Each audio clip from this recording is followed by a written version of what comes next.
Naked with one of my favorite people, Jessica VanNess.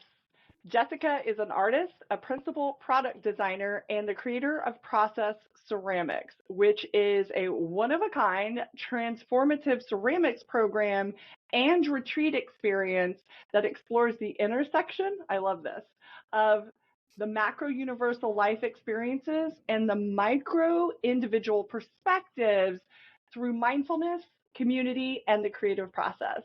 Hey, Jess. Welcome to Hi, Let's Get Naked. thank you. I'm so excited to be here. I know, it's going to be a lot of fun. So, you and I have a history together, which the world is now going to get to listen in on our conversations that you and I have been having for quite some time. So, I'm super excited about this one. Me too. Yeah. So, okay. So, tell us how you got to be who you are. Like, what's been the setup or the circumstance that led you to, we'll say, formulate process ceramics and what you do there? What was the setup for that? What led into that? Um, yeah, so I started doing ceramics very young in North Carolina, which ceramics and pottery is kind of like a embedded thing in North Carolina. Like it's a very craft driven part of the cultural sort of um I don't know, zeitgeist of the mountains of North Carolina. So I started doing it when I was about 8. And then I just continued to do it for a really long time. And then it was kind of on and off, I became a teenager and everyone was like, oh, you're such a, like, what a weird thing to do. You're like an old lady who makes pottery. So I stopped for a little while, and then went back to it. Um, and then I started sort of a personal growth journey around 5 years ago. And I was kind of, um, had grown up in some circumstances that needed some pretty deep therapy and help and coaching. And I was kind of doing all the things, meditating, mindfulness, reading, healthy eating, working out, life coaching, all this sort of all the things, the array of things, but nothing felt embodied. It was all very like heady. Like I was still working through a checklist. Like, okay, well, I did all the things to feel better. And it just didn't feel, I felt better, but it didn't like hit me until during COVID. I decided that I wanted to learn how to make wild clay ceramics, which is like very separate from studio ceramics. You can't really find a studio that will let you bring wild clay in or is familiar with foraged clay. And so I went out to Utah on my first like solo road trip and rented a convertible and like drove through the desert, and met a primitive potter, and she taught me the process of creating this ancient process of creating ceramics. Um, and we didn't really talk very much other than the technique and the skill. Um, and as I was working through this process, all of these like things I had been mentally trying to reconcile or figure out like started unlocking. And so I was just meditating and journaling, and it just kind of like fell into it all, just kind of the serendipity of it all just kind of like locked in. And then it felt so powerful that I was like, oh shit, this might be something. Like this might actually be something that I need to share. And that's kind of how I arrived at creating the program. It just kind of showed up. Yeah. How the best um, art is made, regardless of what the art is, that it just comes sort of naturally and organically through our own experience or process of becoming, then what coalesces in some capacity is of always of service to others, so that vessel can be used not just by the creator, the potter of the vessel, but by anybody else who needs a vessel. Yeah. Yeah, I think I mean, I think it's for everyone is creative and everyone can feel that state of flow. It's just for me, I think such a deeply rooted part of my life. You know, I started Mhm. so early. There's never been anything, including, I dance all the time. I meditate a lot. I have all these different sort of things that I get into flow, a flow state in, but it really ceramics is the only thing that it almost forces me into flow. You have to be present with the clay. Otherwise it mirrors you so literal that if you're not present and intentional with it, mimics that. It mirrors that to you. So you can immediately see the feedback of you're not here with me. And so it demands in that moment for you to be present with it. And I think that was what I needed. That's why the process came to me in that way, because I had been so in my head about trying to heal all this trauma and like work through all this shit. But the clay was like, you aren't here. And so once I was there, that's when it all started just being like, "Ah, ah, ah," and like it was almost like pulling, it's kind of gross, but like pulling my guts out, and being like, "Oh, okay, what do I want to put back in?" And so for me, I think because of my personality and kind of how I understand the world, I need something tactile like that, Okay. something so powerful to get me in that state because a lot in my head. Mhm. Um, And I think for others, they can access that much more easily, maybe not with a material, but I think that's why I love the process because it kind of works for a spectrum of folks. Clay is just so powerful and grounding in that way. Mhm. It's easy to explain some of the sensations that we talk about a lot, like tapping into the sense of just pure existence and the expansiveness of it all and um, for whatever reason, clay always just did that for me. So yeah. Yeah. Yeah. Which is such a beautiful thing. And I love that, um, well, you're the only person I know that is doing what you've done as a result of this journey that you've been on and bringing your love of pottery and creation, um, together with your experience, your journey, your offer, if you will, for others to go through the process in this artistic, explorative kind of way. Like, what a beautiful fucking thing, Jess. And I am so proud of you. And I tell everybody that I've worked with too, how, going to one of your retreats could further, bring, yeah, this like heady, esoteric, intangible conversation that we have in my world a lot of times into something concrete. It's clay, but it's of the earth, right? You're literally foraging for wild earth that then gets formed into a vessel. And that whole process that you take people through, I think, is a really incredible thing. What I want to go down a path with you on is, um, like, what do you, as you understand it, what do you suspect is the purpose of life? I just dropped a big one on Wow. you. Okay, let me reposition myself in this Yeah. chair for that one.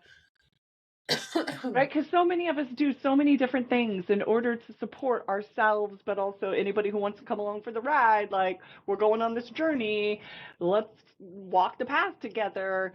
But so, what's it all for? That's what I'm curious to hear what you have to say about that. What's it all for? What's the purpose of life? Yeah. I think the purpose of life is just to live it. Like, I think that's it. I think we overthink it a lot. Um, and I think a lot about why clay was so powerful to me when I was little, and it was because of all the circumstances around me I could be pure with that, with the clay. And I think that just is like it imprinted on me. And for me, life is about, it's so funny. As children, we are so free.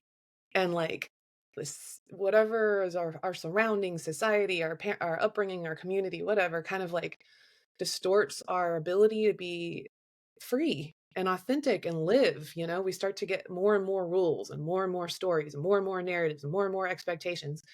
And then we get to this point in life where we're like we talk about all the time, the veil comes off and you're like, what the hell? Like, I don't, none of this is real. All these rules I was told, all these like expectations put on me are all just like people made them up. Like, and then I think you hit that apex, and then your journey is peeling away all those layers to where you feel free to be alive again. And I think that is the journey of life, is like you're alive in childhood. Then you get to that apex of like, oh my God, all these rules, all this thing. I feel disconnected with being alive and I want to be alive. And then you start going through the process of removing all of the gunk that was added to you. Um, and then I think you reach a point where you're like, I don't really care about those things. I just want to be alive. And I think that journey is the purpose of life. I almost think we have to have life be taken away in order to refine Mm. life to truly feel alive again. I don't know if that makes any sense. Oh, it does to me.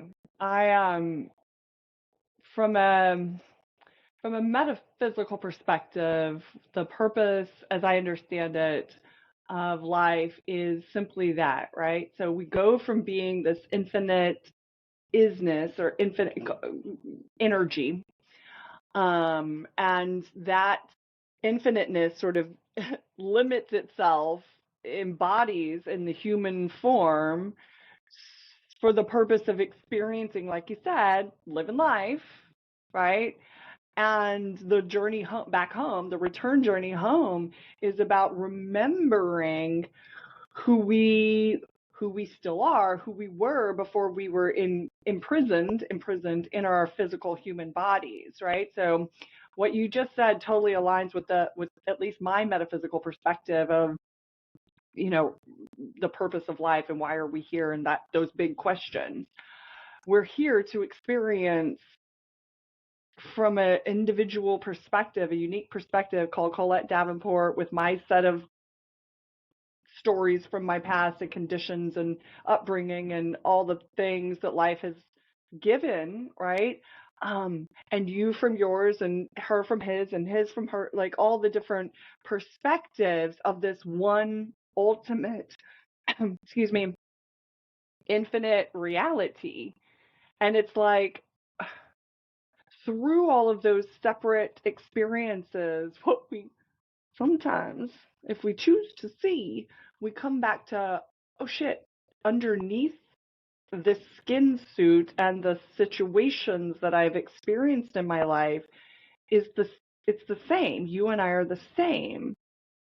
And so that is that return home, that remembering, um, which is highly intangible. And so then my next question for you is, what is what is that recognition or realization? What is the knowing? How does that then get translated into the day to day, the daily life, the physical? How do we take the knowing from an understanding into an experience? Like, what do we do with it? Yeah. I mean, I think you mentioned this earlier and like being in service to others. I think that is part of feeling alive is love, right? And if we say in service to others, really what we mean is spreading love, right?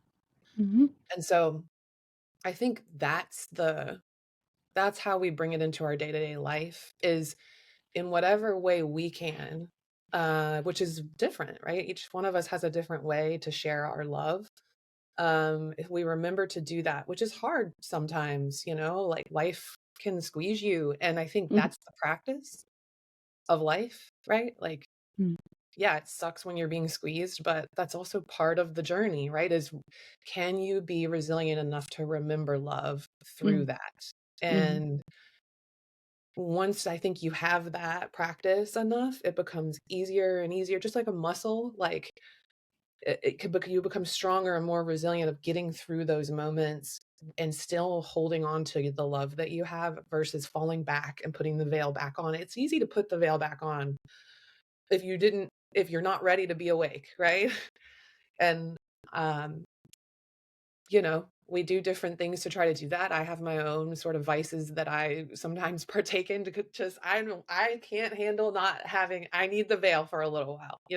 And that's okay. Give ourselves grace through that because we're learning. That's the whole point, right? Is it's the journey of it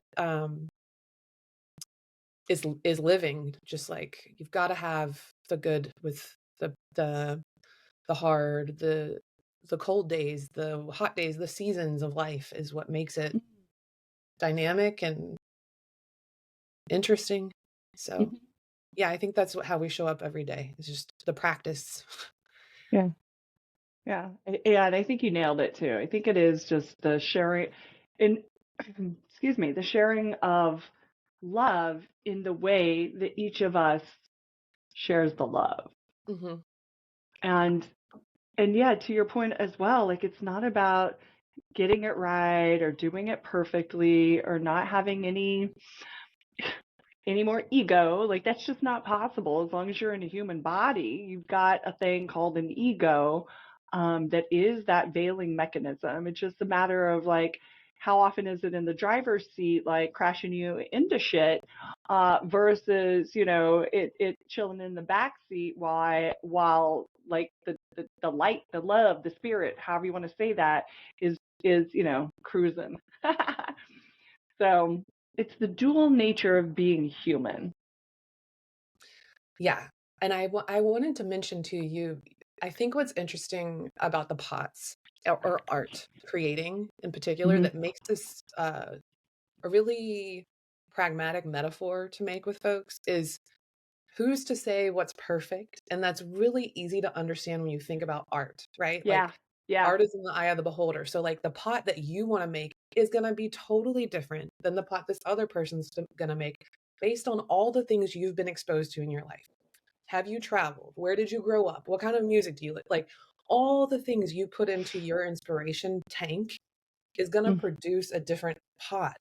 Neither is better than the other. They're distinctly unique and different based on this exact set of circumstances. There is no perfect, there is no like, yeah, I think that's what's powerful about the creating process that is like what resonates with me when I'm trying to explain we ourselves are vessels.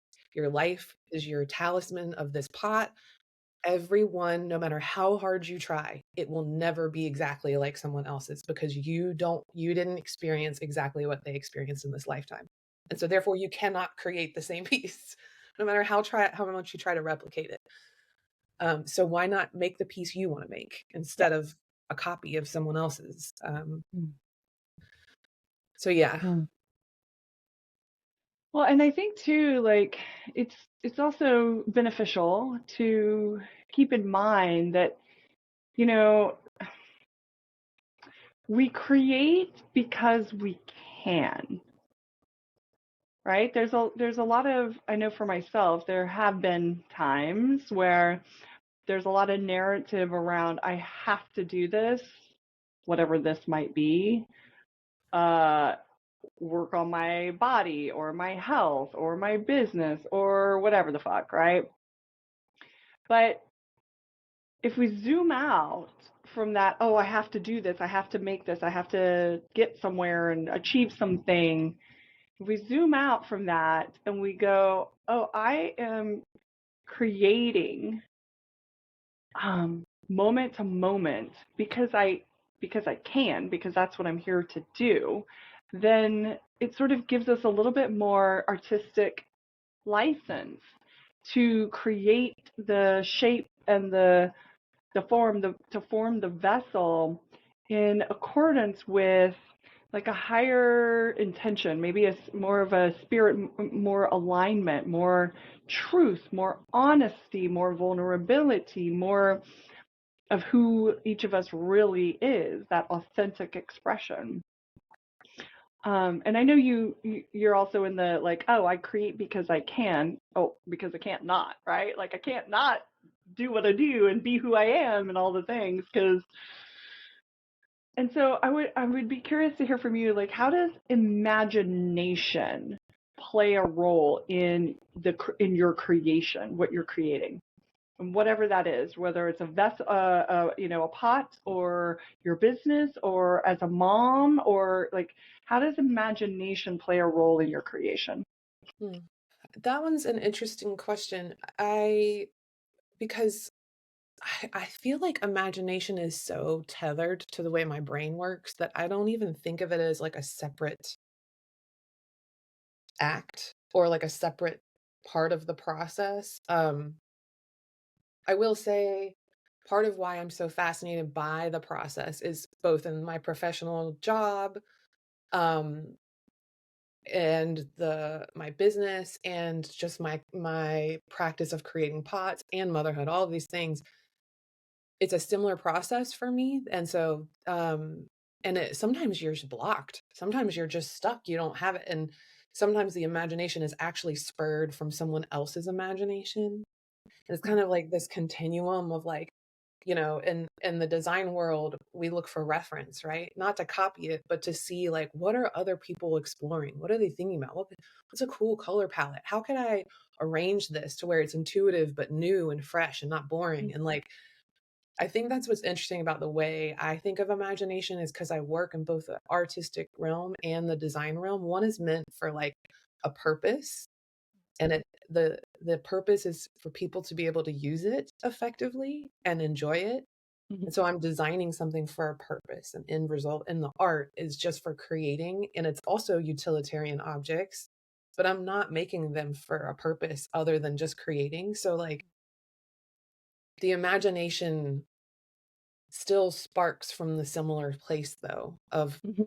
going to a gallery or going to a museum and seeing these ancient pots and being fascinated like how did they make these so perfect and beautiful and like ornate and it's just like stunning when you think about, I'm using the same process. Mine looks primitive, right? Like Yeah. these are like masterpieces, but I realize too that like I love that. I can appreciate that. I never want to make that vessel because I don't want to spend that much time like finessing like tiny details. That's just not how I create.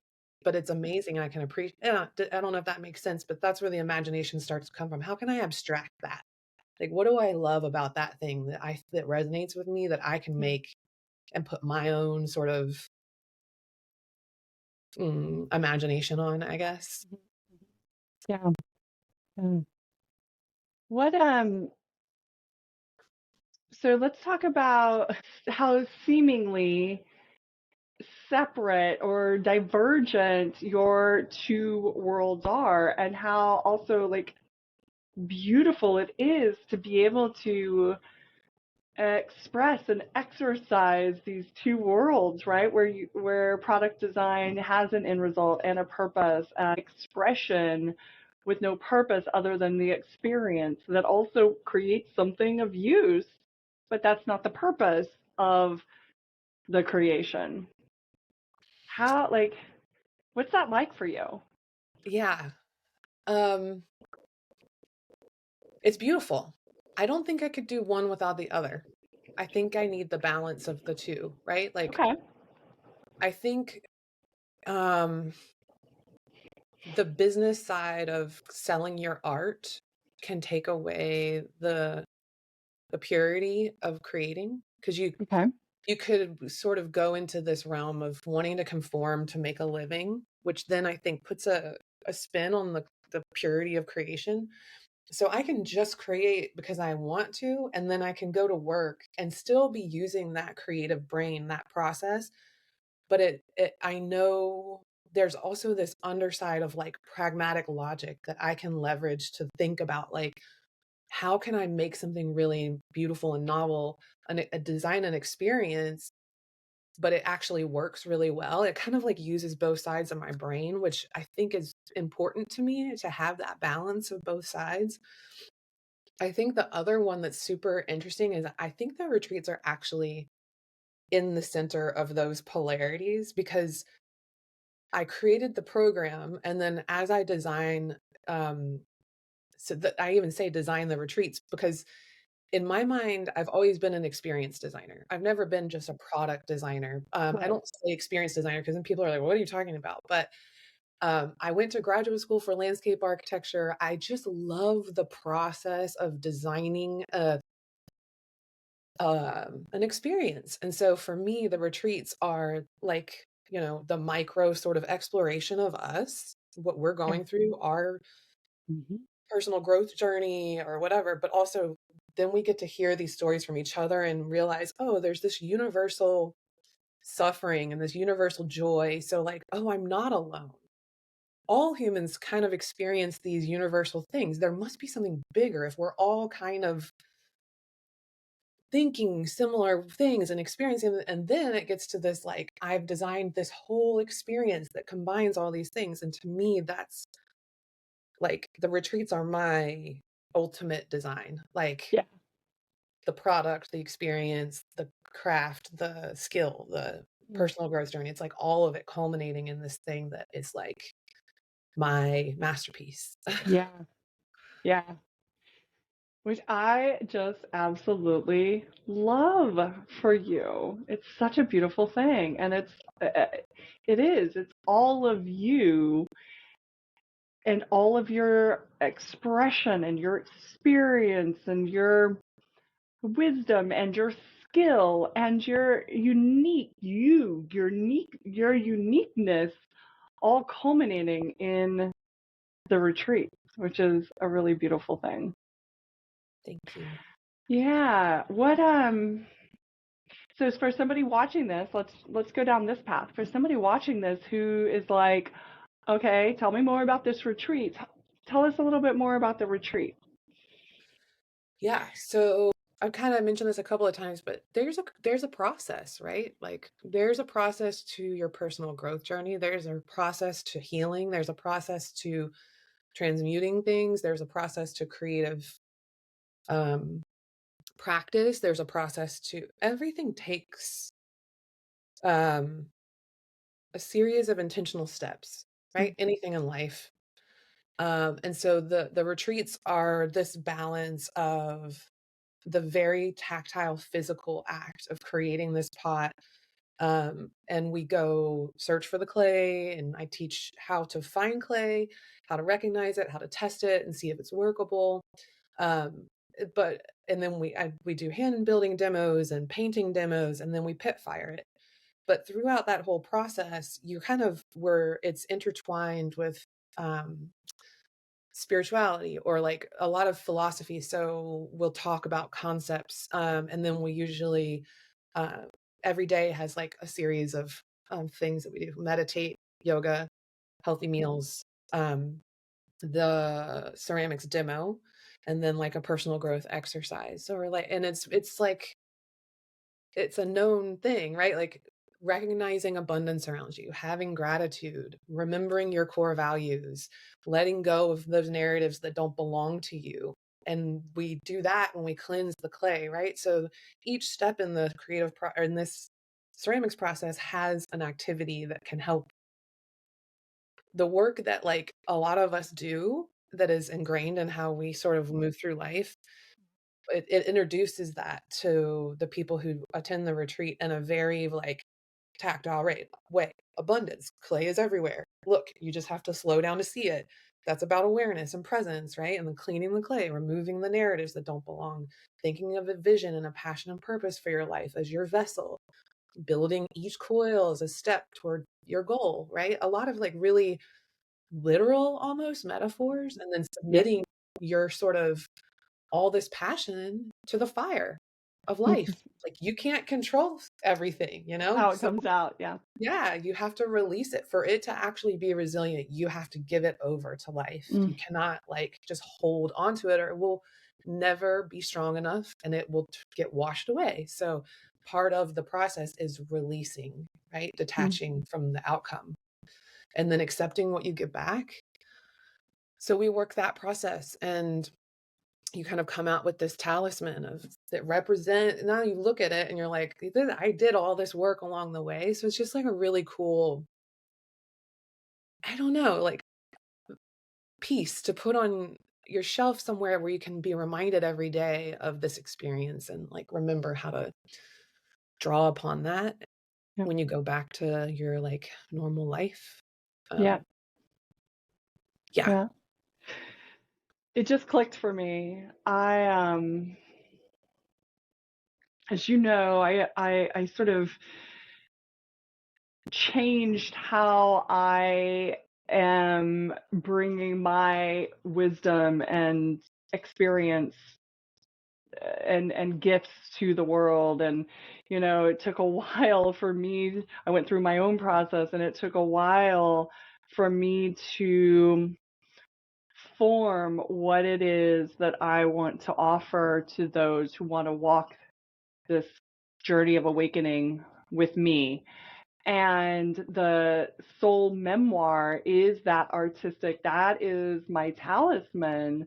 It just clicked for me. I'm like, oh, the soul memoir, which is something that the process that I take my clients through over the course of a year. And we go through these various experiences of self-realization and awakening and expression with the photography and the conversations that we have that then become the copy within the memoir itself. And then at the end of the whole thing, that pot that your retreat attendees have, my clients end up with a coffee table book Yep. Yeah. as a reminder for this like incredible experience of awakening and the journey of healing or whatever that was for them, that was that was memorialized, so to speak, in the coffee table book. And I'm like, you're talking, and I'm like, oh yeah, Yeah. I do that too. Yeah. you Yeah. know and it's my art, because couple of years ago, I made the decision I was no longer in the business of solving problems, even though I've got decades of success solving pretty significant problems for people. Not me, but being that coach, that guide, that mirror for them to solve their problems. Um, but I was like, I'm evolving. I'm beyond this sort of problem solving perspective that satisfies us at the level of our intellect or the level of our ego, and that's a wonderful thing, and it's a step on the journey. But for me, my own personal evolution, I've evolved beyond that, living at that level. Not saying I don't experience challenges, because I do, but this but my awareness is always like above, looking down, zoomed out, and seeing the situation for what it is, and realizing I am not the situation. Reality is not the situation. The situation is happening in the consciousness that is me, that is observing this whole situation. Mhm. But so as I evolved, I was like, okay, so I can't authentically show up as a business owner, an entrepreneur, coach, to solve problems when I know the problem is not the issue. It's a we need to recognize. We don't need anything. We At this stage, it's a recognition of self as that observer, as that conscious higher self, call it whatever you want, right? um, that is wanting to be known. And so once I knew that, I couldn't just stay the course with what I had been doing for a long time. I had to step away and go, now what? And that now whatness was the recognition. I'm here to create art. My art is the journey of awakening turned into a work of art called the Soul Memoir. And so I share that just because, because what you said just like caused me to see something I hadn't really seen before, certainly not that way. And that's why I'm like just going through it, like I'm saying it out loud in your presence, so that it can assimilate, so that I can recognize it. So you just stimulated this in me, and I mean, I think that's what you probably do for anybody at the retreat. I could be wrong, but my Yeah. guess is that's what happened. Yeah, I think I'm glad that it resonated with you. I think the talisman is powerful, right? Yeah. It's easy to keep living life and like have these really incredible experiences, and then time goes by and it starts to fade a little, you know? But having something that you can hold and remember and like memorialize, and then it takes you back there, you know, like a smell or a song or all of these things. You don't have to physically be able to hold them, but like what we're talking about is, yeah, the memoir or the pot or the a book, but like, you know, like, does that ever happen to you? You hear a song, it like takes you back to that time, a time. Yeah. So I think if people are going through these like really powerful experiences, having something that can take them back there, at least for me, has been really amazing. Like I walk by the pots that I've made and I remember the mantra that I came out of making that pot with, you know, and it helps me. It's so beautiful. Yeah, we should honor our, you know, significant experiences and these pivotal awakenings and points in our lives, right? We put in the effort, we came out a new person. Why wouldn't we memorialize that or return to that, remember it, um, just as as an ongoing thing, you know? Yeah, for me, it's because I was always rushing, right? Okay. From one goal to the next, Okay. the achievement, the perfectionism, and so for me, that's what else is really powerful about the pots, right? Is like it's never going to be perfect. It's in a pit fire. It's wild clay. Like there is no perfect anyway. It reminds me of that. So when I have it in my home, pieces that I've made on my own, not at the retreats, I can it takes me there. I can hold it, and it is like it really deeply reminds me of like what life is about, like what we were talking about earlier, like being Mm. alive. And Mm. being alive is those moments, right? Those super powerful things that you go through. That's like when you feel the most alive. Yeah. So I don't, for me, I never had things because I was rushing, right? I was like, oh, I did it. Okay, cool. I did it off the list, off the list, off the list, off the list. And then never took the time to go back and hold it and celebrate myself, you know? I think we should do more of that, you know? We have parties and stuff, but even the parties are fleeting moments, right? They don't have there's not something that we can necessarily like photos, but yeah. Yeah. I wonder if that's why we're so into taking photos. I mean, if we're looking at it from this perspective, I wonder if that's why we like our whole culture is all about the photos. Or I mean, it could just be superficial. We like to look at ourselves, but but I wonder if that's, you know, on some level, what we're seeking is to remember moments that mean something to us. And what if we made, yeah, I mean, moments even more sacred with our intention, with the, you know, the pots and the experiences like the retreat, or, you know, and to really honor, especially, right, these pivotal transitions in our lives. Um, yeah, I mean, it's like if I think about it, and I'm just thinking out loud here, and I would love to get your reflection on this thought topic. Um, if we look at it from like a historical, tribal perspective, like that's what we did. We honored transitions. They were sacred. They were celebrated. They were ritualistic. They were remembered, and they meant something. What are your thoughts on all that? Yeah, I 100% agree. Sorry, my chair keeps sliding down. I agree. I think um I think the book and the pots are powerful because it takes us back to a pre-technology time, which is again why I think the balance of my work and the pots is so important for my ability to stay balanced in my life, because I feel like if I were on either end of the polarity, I would get sucked into it, like all in tech or all in ceramics. All in the Um, jungle? yeah, Jungle and Jeff? so I think the balance is super crucial, but I think what we yearn for in modern day is connection, right? Is like community, connection, because we're missing that. Even if we're taking photos and putting it on Instagram and like marking these moments that we're proud of, it just kind of Yeah. like goes into the abyss of the digital jungle, right? Like Yeah.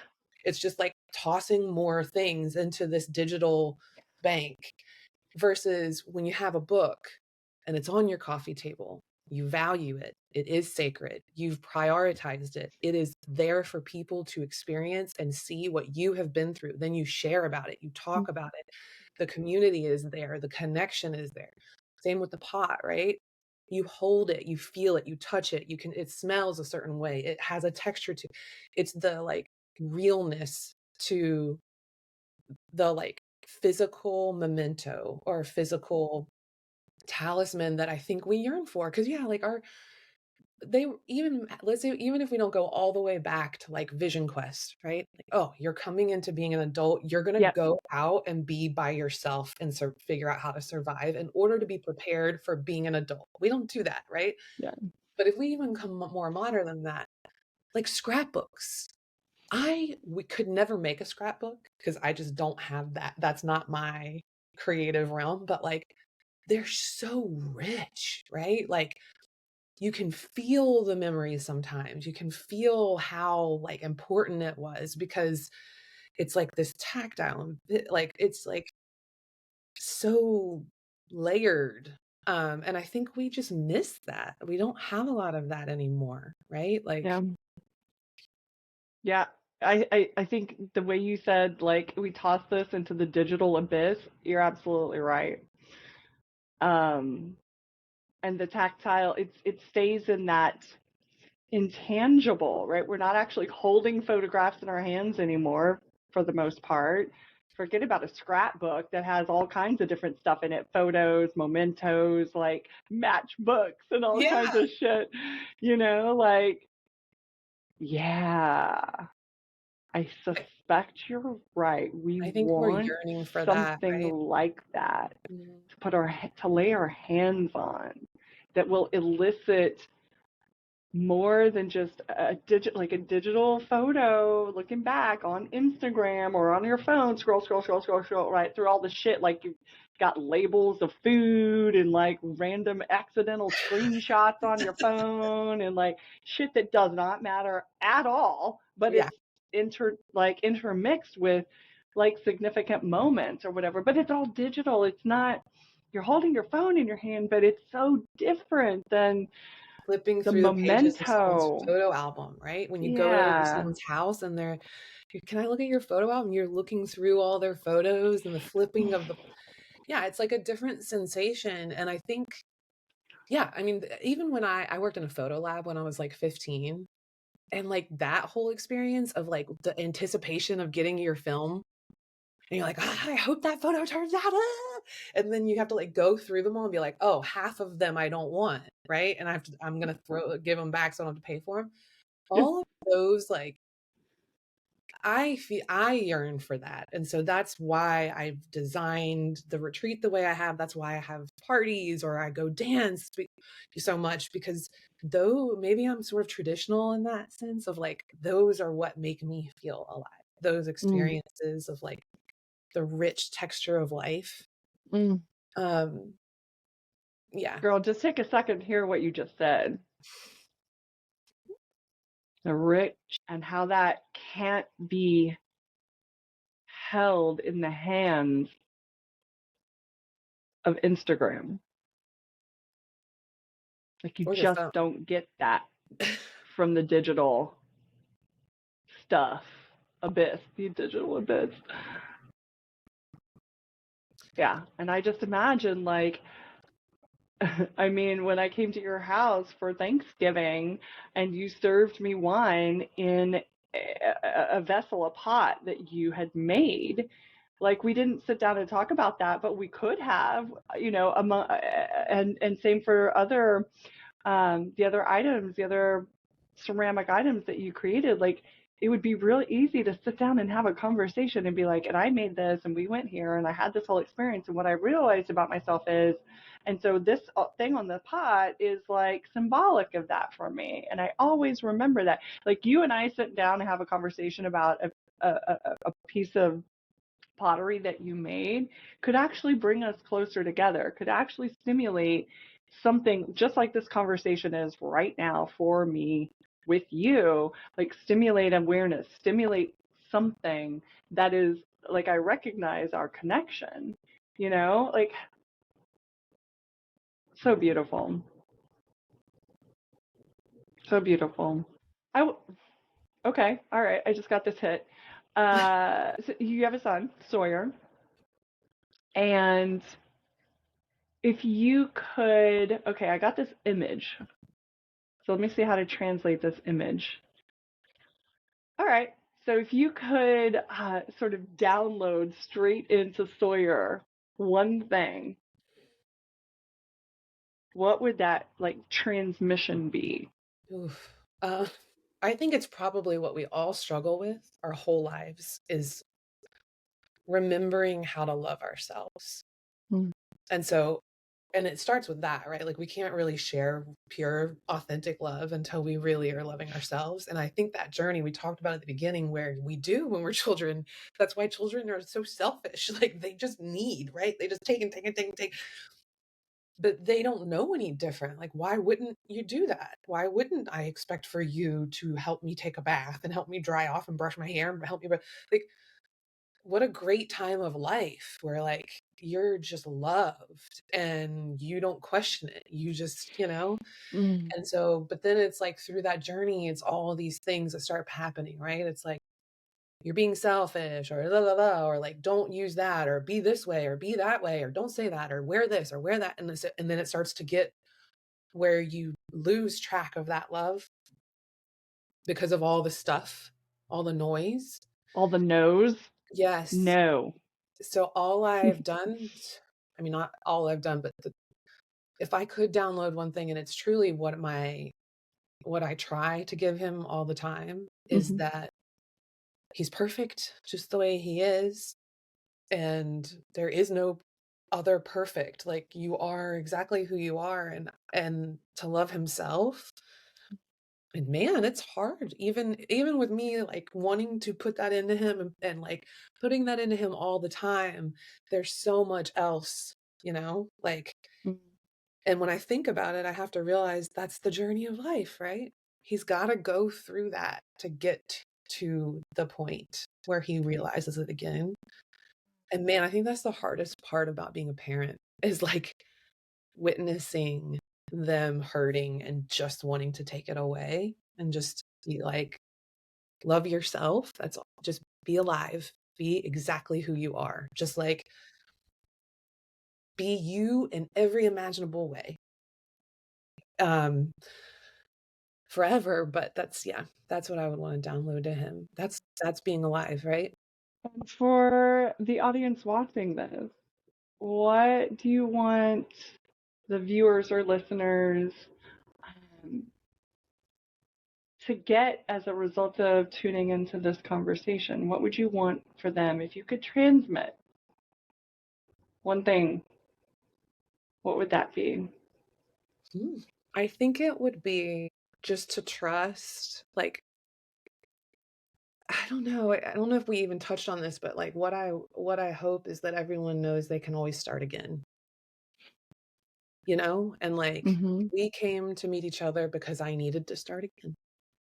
And that didn't mean I was failing. It meant that it was time for me to trust that I needed to go down this next step and meet this new person and be inspired by them and learn something new and grow and to just like release the stories for Mm. like a few minutes a day just like try to let go of the narratives for a few minutes a day and just see what happens. See what happens if you just start walking with no where to go and you just walk and don't think about it. See what happens. I think that's what I would want to leave them with. Yeah. And so then what advice might you give to somebody who's like, okay, but how? Because, let me preface this a little bit. There was a time when you imagined creating a retreat where you could teach what you knew about clay and the process of creating a pot, and at one point it was just a vision, a dream, and it may or may not have seemed far away for you at that point in time, but you saw that you are now living in that dream. You've brought that vision to fruition, and at one point it was like, I don't like how I can't, it's too, I like, you know what I mean? So when you have the vision, or you hear someone like you or me say, like, just start walking and see where it takes you, right? But somebody goes, yeah, but I can't or whatever, right? Like there's the logic and the reason or resistance to the vision, the hope, the desire, the dream. What would you say to somebody who's got both going on, the desire and the resistance? I mean, I have both going on. So, I mean, I personally have both going on too. I think the things that I remind myself are not to be attached, right? The same as the pots, going in, making the pots, putting them in the fire. I don't know how the retreats are going to end up. I know I have followed the path to this point, and I'm going to listen to feedback from the world, from the universe, from people that come, from friends, from family, from myself, from my heart, from my soul. And I will listen. And that's all I can do is listen and trust what I'm hearing and then take it one step at a time. Am I going to do this? Okay, am I going to do this? And then sometimes I'm going to put a coil on the pot. I'm going to try to move a wall and I'm going to push it too thin. Great, I learned a lesson. I just pushed that too thin. This clay doesn't like that. I'll start back over. One of the things that I say a lot at the retreats, because it happens with the pots too, right? Is, I made it and it collapsed.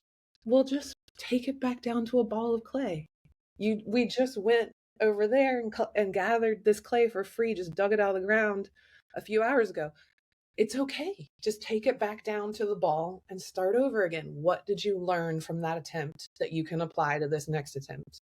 The fear of making a mistake will make it to where you're never going to make the pot. You will never make the pot because you're so scared to not make the pot the way that you're fixated on making it.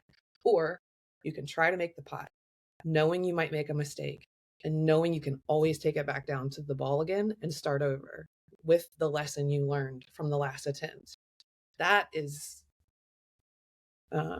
what is that is it Neville Goddard quote where it's like aimlessness is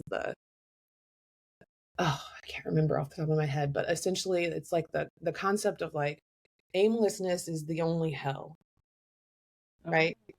Like action is progress, whether it's, and this is mimicked even in the tech world, right? It's like fail fast, fail forward. It's like failure is not the problem. It's fear of failure that is the problem. Okay. So Yeah. that's what I would give them is like, what's the worst that's going to happen? Yeah. You'll learn a lesson, you'll pick yourself back up again, and you'll try again. You'll just take Yeah. another step. You'll choose Yeah. again. Yeah. But if you never choose, nothing is ever going to happen. Mm-hmm. Mm-hmm. Yeah. What would you like to see formed for this new year? Like, what would you like to see crafted or coalesce in your world? Or you can zoom out and say for the world, like whatever comes up for you when I ask the question, what would you like to see coalesce for this new time that we're in? I mean, I definitely have my own personal sort of desires, but I think more broadly, I really have this sense that there has been this like collective suffering this past year. 2023, my community and the people around who are incredibly inspirational and I admire immensely, every single one of them, including me, has had a really fucking hard year last year in different ways, but like everyone was like, ugh. And there was like this collective exhale when the 2023 was over, even though it's kind of a construct, right? It's just time, but it's like I know. the ability to exhale and be like, at least the number is over, right? Like it's over, I'm going to start again. And so I'm hoping that provided all of the horrible things that are happening in the world, that there's an election coming, that there's this crazy technology push, I'm hoping, honestly, that it helps everyone wake up to remember that community is it. Mm. That our neighbors, our friends, the people in our life that we can care for and love in real life, like we were talking about, that tactile nature and the texture of real life is like revived through Mm. this, like, this desire to like recoil because of the rest of the world. I hope it actually like flips itself inside out and people are like, oh, it's the connection. That's what I need, is like, Mm. I need my community. I need a community to fall Mm. in, not online, in real life. Yeah, Yeah, I I hope love that. that's what happens this year. Yeah, that may be why I created Let's Get Naked. Is to, because you know me, I can wallow like a pig in mud in my knowing, in my inner peace. Like I got that one down.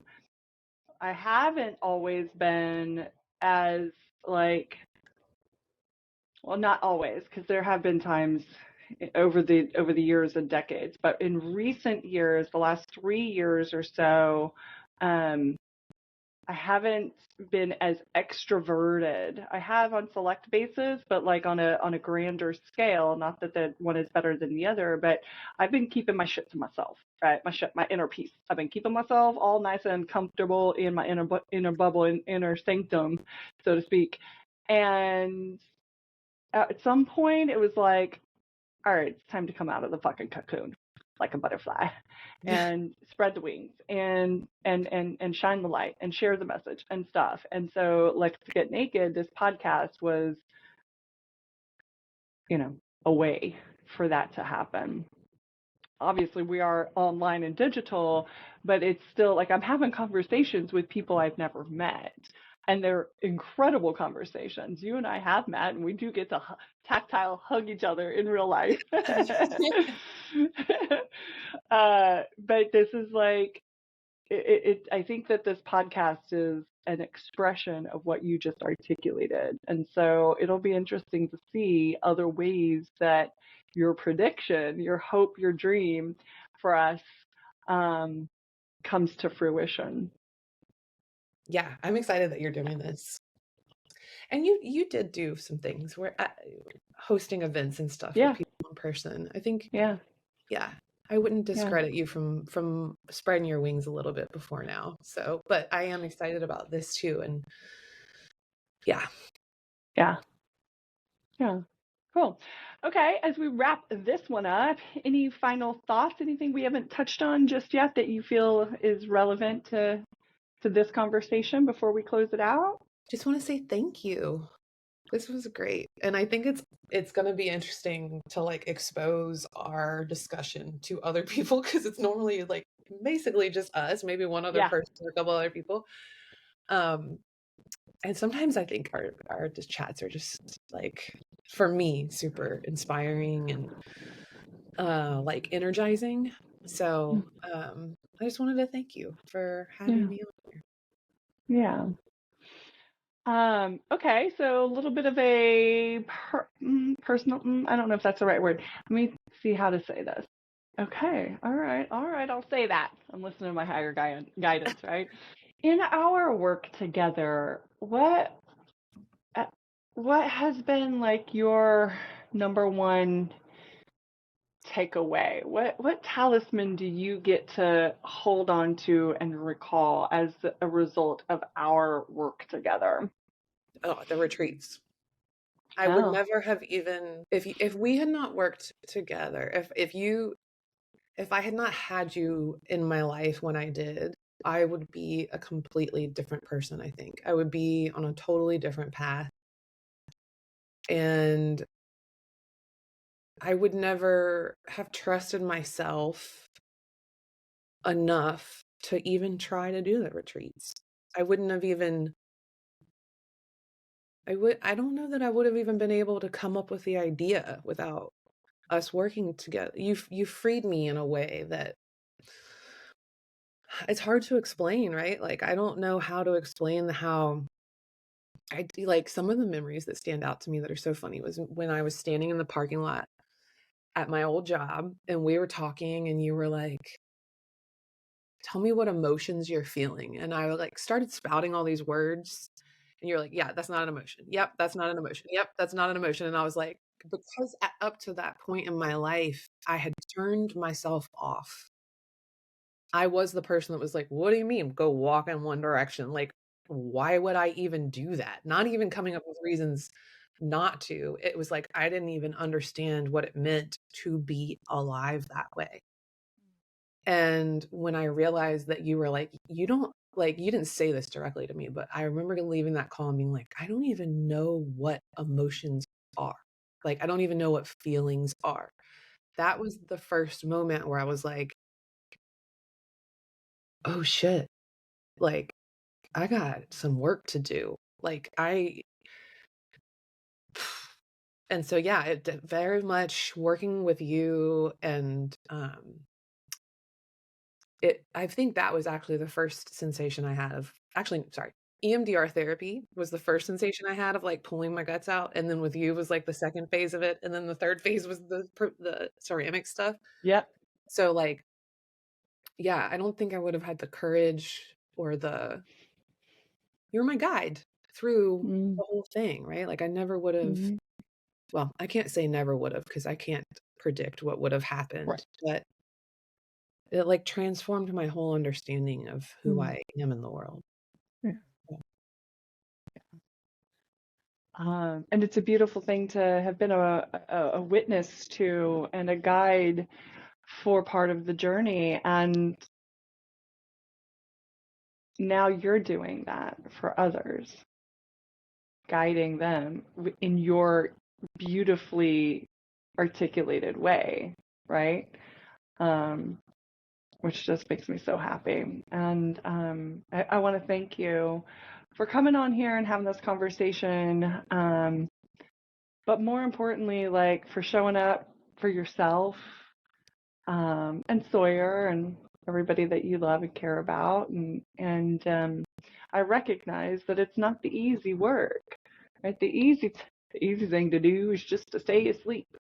But once you kind of get that little tickle and we wake up and we start to like look around and see what else is out there, like, oh, you mean there's this emotional thing that is a guidance, and I don't have to just respond and react. I can actually sit back and observe and experience and let things move on through emotionally and energetically, and just all the things, like the things that we start to wake up to is not necessarily like the easy path in life, right? It's if it were easy, everyone would be doing it, and not everyone is. And so I want to acknowledge you for doing the work that you've done and becoming who you are, and and all the wonderful, wonderful things that are resulting from that. There's a deep knowing. I'm gonna own that shit. Like I know um that we're being ushered into this like new paradigm. And by paradigm, I mean the way in which we see and experience the world. So we're being ushered into this new paradigm. Old systems and structures and strategies are all breaking down, whether we like it or not.